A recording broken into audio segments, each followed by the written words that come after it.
In March 2021, Mike Winkelmann, a digital artist known as Beeple, made headlines with an NFT of his work sold for $69 million at Christie's. The sale immediately positioned him among the top 3 most valuable living artists according to this auction house. NFTs, or non-fungible tokens, are unique files that live on a blockchain and are able to verify ownership of a work of digital art. Everyone who owns a digital asset, whether it's an NFT, an in-game item or cryptocurrency, deserves peace of mind that they are protected. But what are the risks associated with digital assets such as NFTs? What are the challenges of value in digital assets, NFTs and other digital collectibles? And why should insurers act now to ensure that they can create insurance products for digital assets? Massimo Michaud, the CEO at Kinetica Business Partners, is the host of this talk show to help you navigate the brave new world of digital assets. Welcome to the most adventurous moment of the ITC Barcelona. We are going to explore, these days they are talking about the dark matter and finding the dark matter in the universe. And in insurance there is a very mysterious, at least for insurers, area that is the area of the metaverse, the area of the digital assets, the area that is largely unexplored. But you have the chance today to have a wonderful panel. You have Geneviève, you have Glenn, and you have Frank. We're going to talk from different perspectives. Geneviève is from Avata. You're going to hear this name, if you don't know it already, quite a lot going forward, because they are the pioneers. Glenn is from Aon, and Frank from AXA. And I don't need to introduce Aon of AXA. So, if you're ready for the adventure, we start. Are you ready?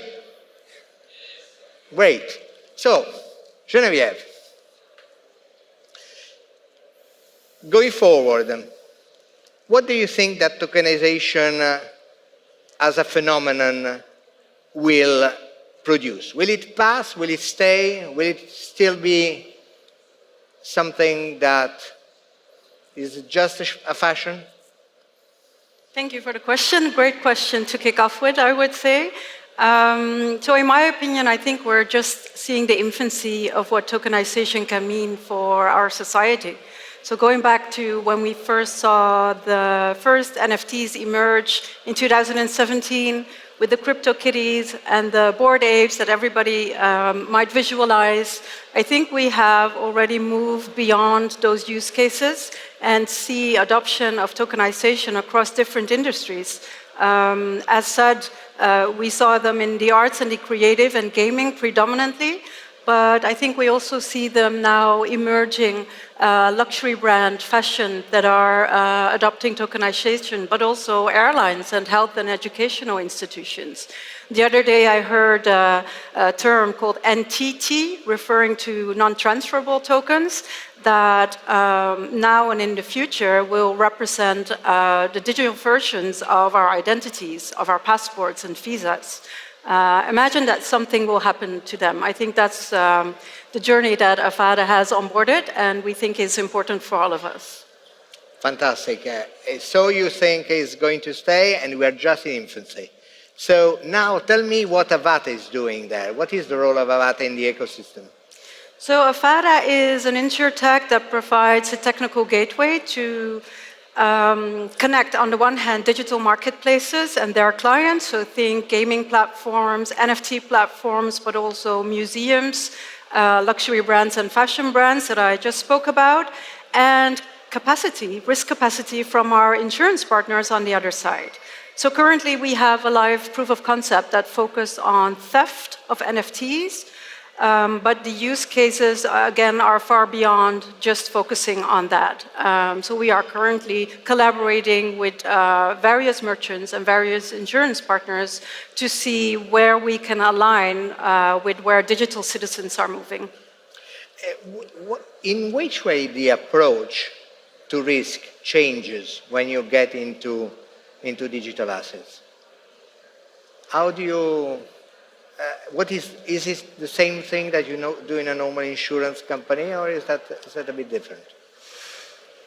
I think the methodology isn't very different from traditional insurance and the product that we come across.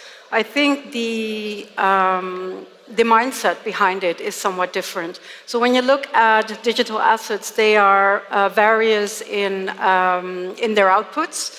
There is also a distinction to be made between digital assets in Web 2 and Web 3. So Web 2, you can imagine, I don't know if we have any gamers in the rooms, if you have an avatar, you want to buy a tool or a skin for that avatar, upon purchase checkout, we can identify you as being the consumer behind that purchase.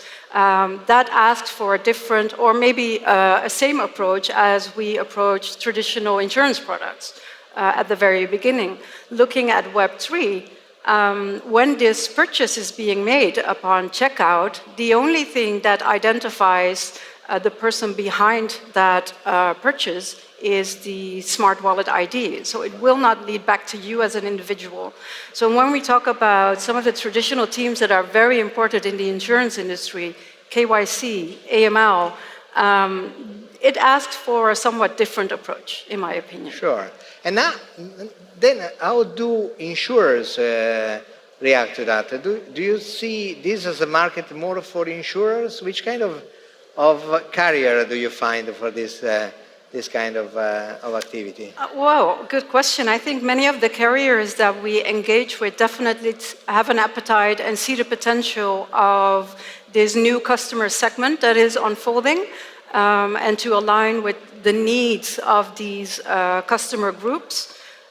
Just to give you a small example, I'm a mom, I have two boys, 9 and 11 years old, and they have a vocabulary that I don't even, understand sometimes. Glitching, the game is glitching. But the other day we were walking the dog, I was standing still because I had a pain in my neck and I was rolling my neck like this, and they said to me, "Mom, you look like an NPC." And I was like, "What is an NPC?" Well, when your avatar is standing still and not really doing anything. So, to align with this new customer segment, Gen Z, but also Gen Alpha that is coming, they don't even know insurance. They do know where they need the support of partners such as insurers. So I think the appetite from traditional insurers is definitely there, but there's also, let's not say risk aversity, but there's caution for these new types of risks that ask for a different approach in terms of risk assessment, traditional risk modeling, pricing, etc. So many of the partners that we are moving toward next steps are part of that forward-moving ecosystems. So I know Glenn is going to say something about names in Bermuda, for instance, that are doing great things, focus on digital asset organizations. And I think the same is to say for instance, Abu Dhabi Global Markets, who understand that new world that is unfolding and the support that organizations need to move forward in that.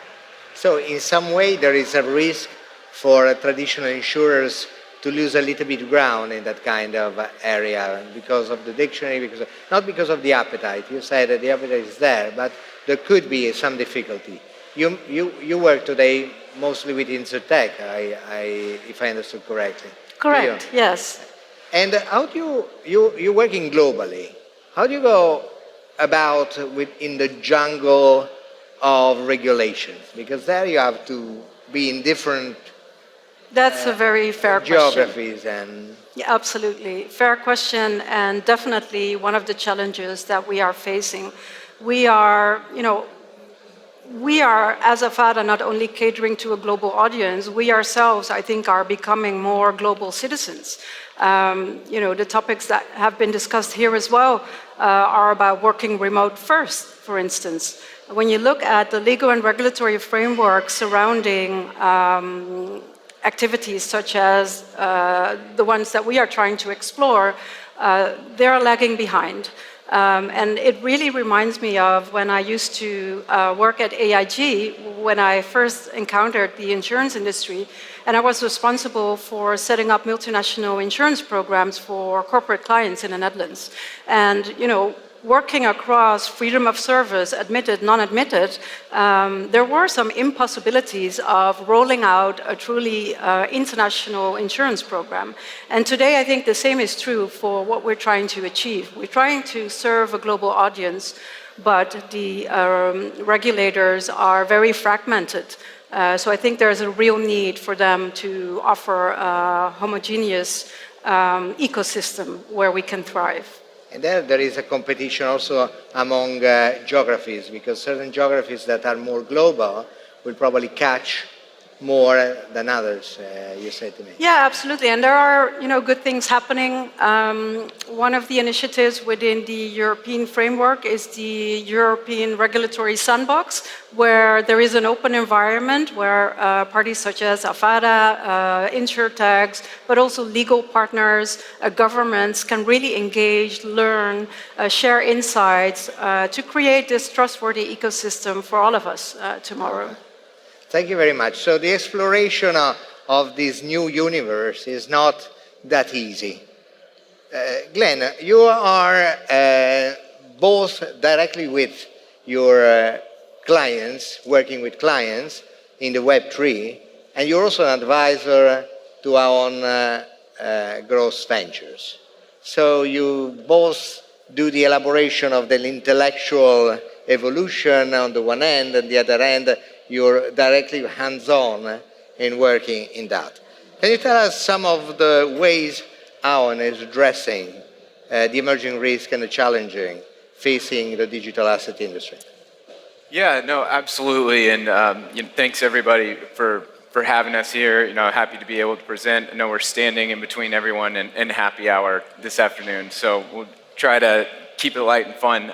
But with Aon Growth Ventures, I think that one of the big advantages for Aon and being able to be an advocate for this space is because in an industry that moves so quickly, you have to be able to adapt and work outside of the corporate structures that can tend to slow things down. So on the one side, there's a lot of risks that can be addressed in traditional verticals, like a lot of the needs of digital asset clients are going to fall into kind of like the core offerings, like products that currently exist, like D&O or E&O or crime, theft of assets. But then you have the new and emerging risks like staking and slashing or smart contract, E&O, and you have to think of, how can we work with our clients? How can we co-create? What risk challenges are not being solved today? And one of the ways that we talked about and today was our partnership with a company called Names. And what Names is kind of like a DeFi Lloyd's of London. So it's a platform that allows us to create regulated in Bermuda and allows us to create segregated account structures to be able to transfer risks in, I would say, unconventional manners. And while that's going to help us solve for challenging new risks, it also allows us to create a track record for these businesses who maybe haven't been able to explore coverage through traditional verticals. That's quite an interesting example. Let's go a little bit deeper with Names. Tell us a little bit as how it works. How do you came to it? Which kind of offering you can give to your client? What is giving more than other type of approach and institution? Yeah, well, so when you look at digital asset clients and what they need, we kind of always run into the capacity issue. It's capacity and it's coverage. The moment you say blockchain, insurers run for the hills. Like it's scary. Distributed ledger technology. It's got all these black marks from the headlines over the years. ICO era, all the fraud that's happened in NFT markets, FTX and the crash. So you have to be able to solve for, we already have, a handful of insurers that we work with, and that's grown over the years.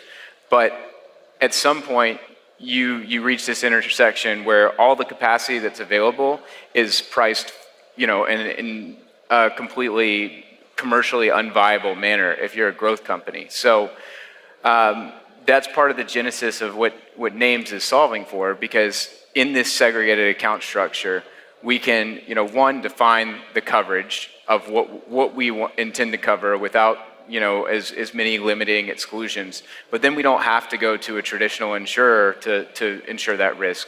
We can bring in alternative capital providers, give them an opportunity to earn outside yield based on a business plan that we set up based on each cell that we intend to insure. And then we place those policies on chain via smart contracts that will be capitalized by private equity, hedge funds, maybe insurers, anybody looking for an alternative investment source. Right. So it's basically a game of coverage that don't exist or do exist, and protection gap and capacity to cover that protection gap, if I understand correctly. Right. You spoke about cells and you spoke about business plan and things like that. Can you tell us a bit more how those? How do you create an activity in NAMES? Yeah, absolutely. And so how it would work is, we would essentially define what we're trying to address in a business plan. So let's take business interruption coverage for Bitcoin miners. So that's extremely challenging coverage right now because, for one, property markets are upside down.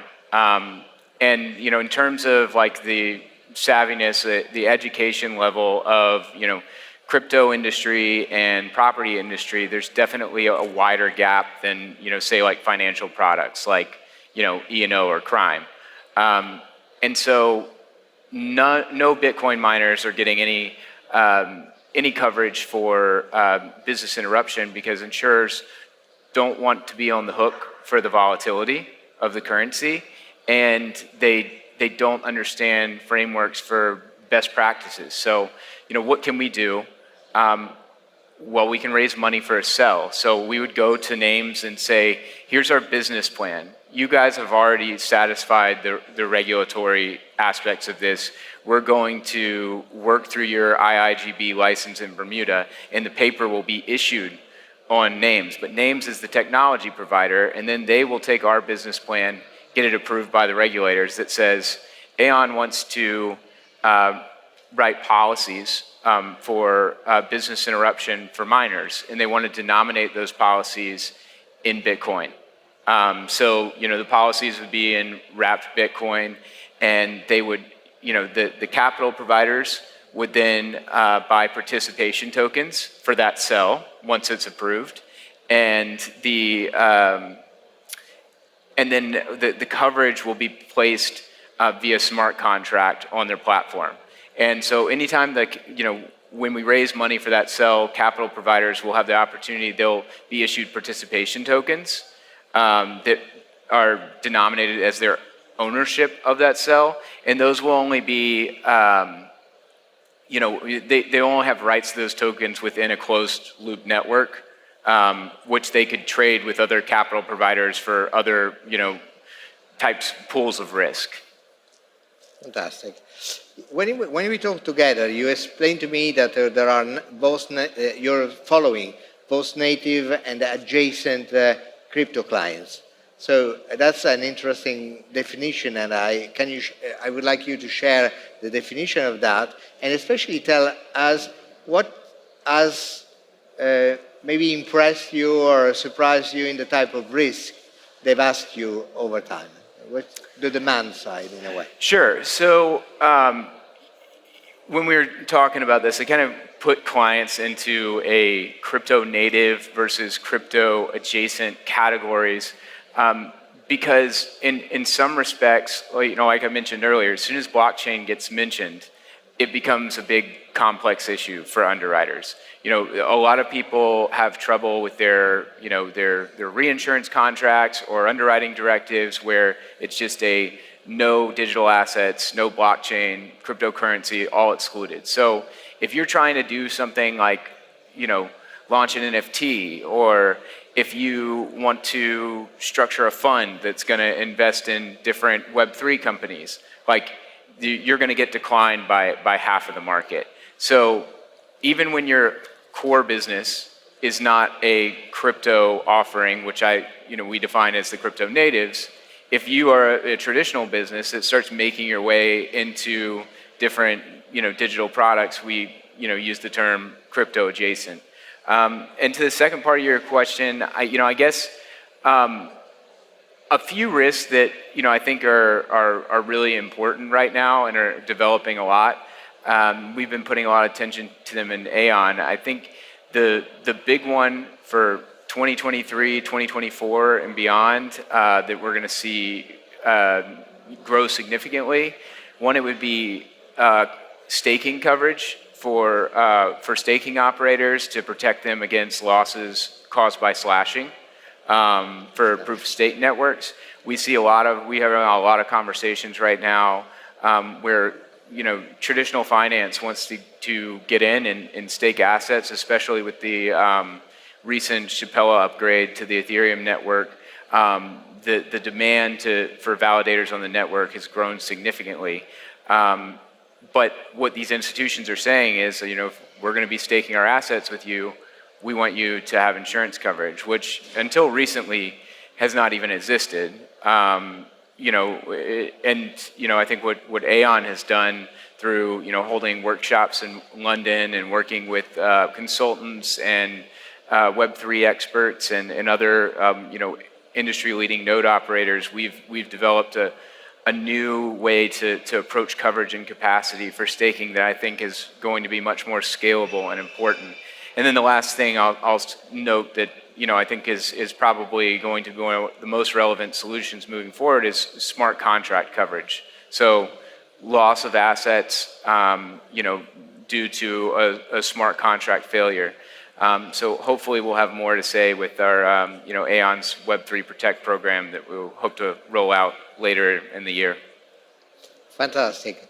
Thank you, Glenn. I think we have now a little bit of ideas of the kind of movements and differences and things that are coming. When I met Frank De Vigne at DIA, it was one of the meetings at DIA, I was impressed by this volcano that was coming out with all sorts of ideas and initiatives and actually implementing them. One of the things I would like to ask you, how do you get in touch with blockchain and insurance? So what did it happen? Tell us a little bit about it. Yeah, actually, I've been myself exposed to crypto, to Bitcoin in 2015. When I was living in China, people was talking about Bitcoin, crypto. I didn't get anything, so I decided at that point to buy some Bitcoin, go on a platform, register myself on a Chinese platform, BTCC, something like this, and then I get my first hand on it, and then I got deeper in it.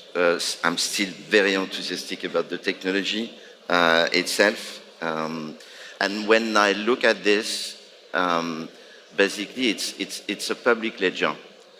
It's a public ledger enabling transactions across people and transferring value.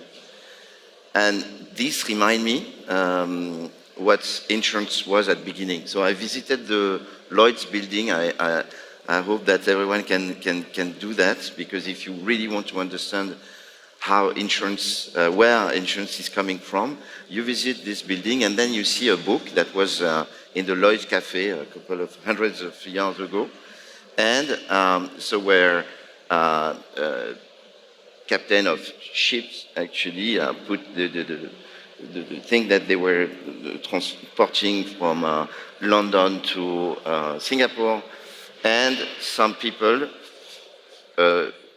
bringing some fundings, actually, some insurance policy, underwriting. Underwriting, the word underwriting is coming from underwriting on the ships that is on top of it. So it looks like few lines of code on a public ledger where everyone can bring something. So for me, really, when I look at an insurance policy, I see what a smart contract is.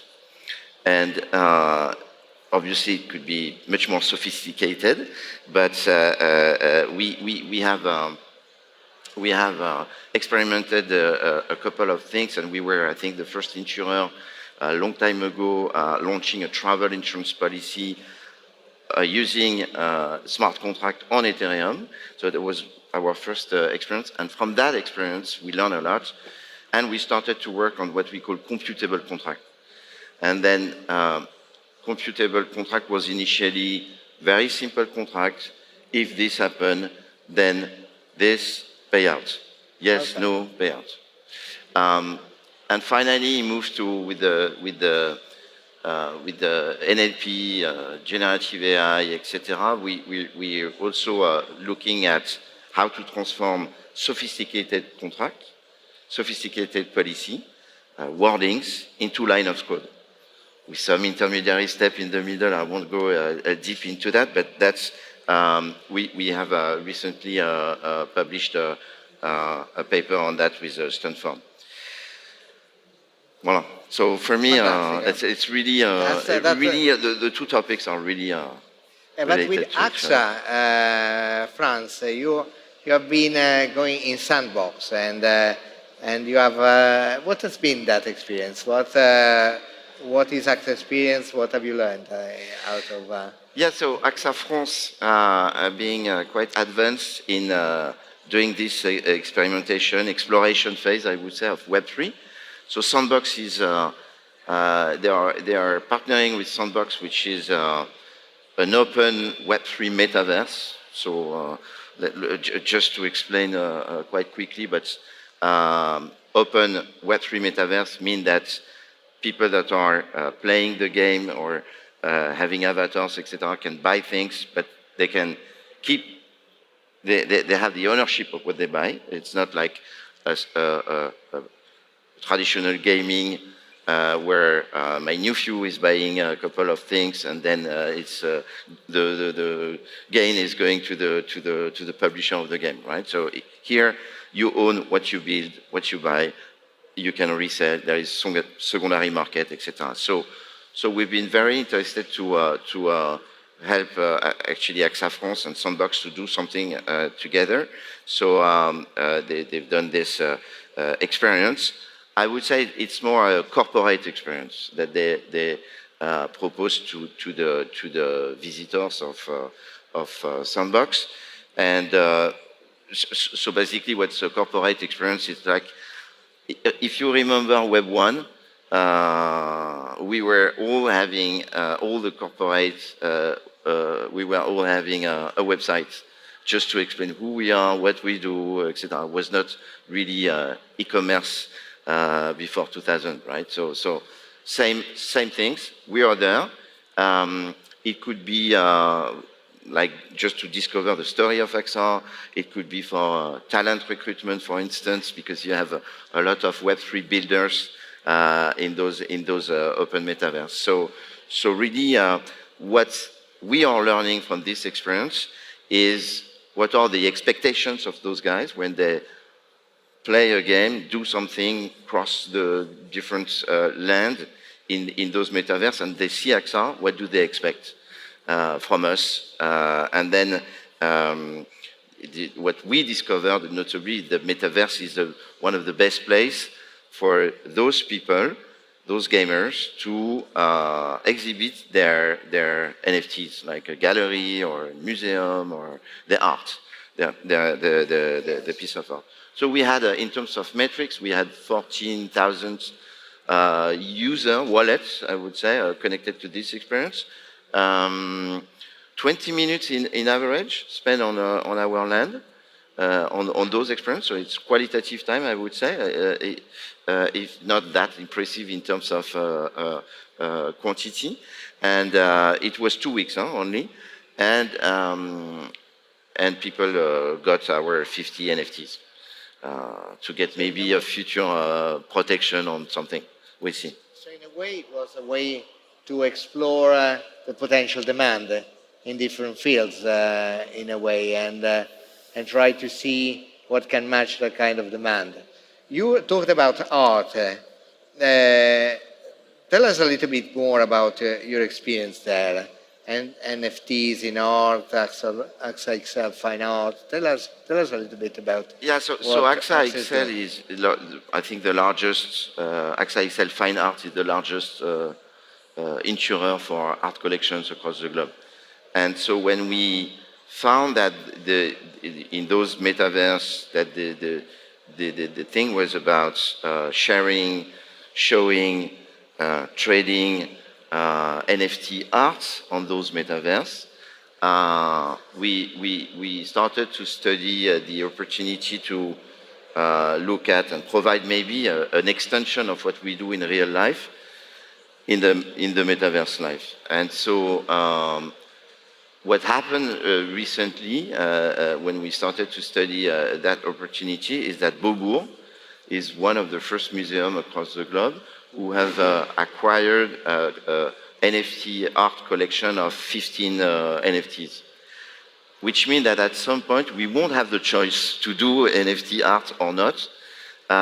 We will be asked by our existing clients to provide prevention solutions maybe, or insurance solutions, or kind of extension of real life into those type of things. Because those collections will move from Beaubourg to Tokyo, to Sydney, to, I don't know, and we will have to do our job. So today we cover, in real arts, I would say, we cover damage that could happen to the piece of art. And tomorrow we probably, if we transcript this into the metaverse space, it would be more on cyber coverage than on damage itself. So an NFT, you cannot damage it, but you can send it, you can be wrong in the way you send it to a wallet. This wallet could be a fraudulent wallet, etc., etc. So there are a couple of things that we are looking in that space. Fantastic. So from covering damages to covering cyber in a way, and Exactly. Which opportunities do you think Web3 represent for and for whom?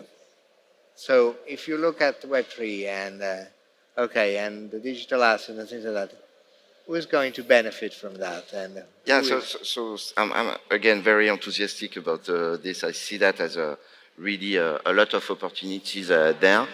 I will quote my friend Magda, who is working at Willis, and she used to say it's easier for insurers to understand blockchain and crypto than the opposite.